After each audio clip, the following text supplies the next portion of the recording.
between our video clips. Now in the case of the sample I have got still photos, but the process is similar.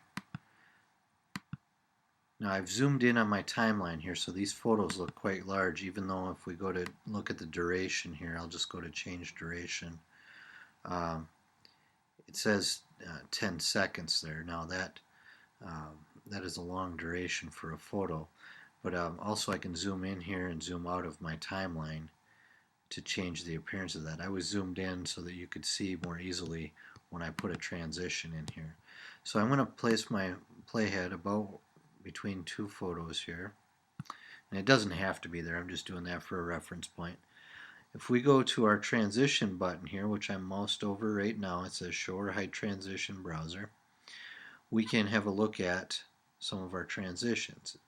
And just like some of our effects before, they are categorized, and we can look at those if we choose.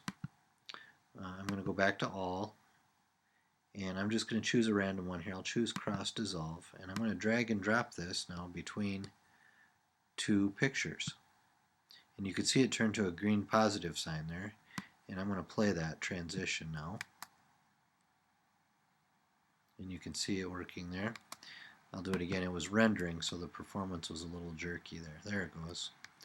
Now we can try another one that's a little more obvious here. I'll try a black hole one and see if we can get that to work. And again, it's letting me drop it right in there right away. You saw it turn green. And here we go.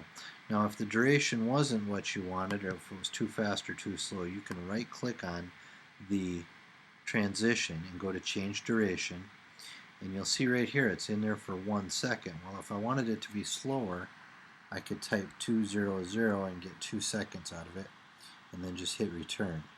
And you can see that widened out this transition, and it'll be a much slower transition than what we had before. Okay, so that's up to personal preference. But again, if you wanted to change all of the transitions, you could go up to Final Cut Pro, Preferences, and under the Editing tab here, you'll see Transitions default length is 1 second. So if you chose to change it so all your transitions were longer or shorter, you could do that here. Alright, that'll about do it for transitions. Pretty simple subject, and we will catch you on the next tutorial.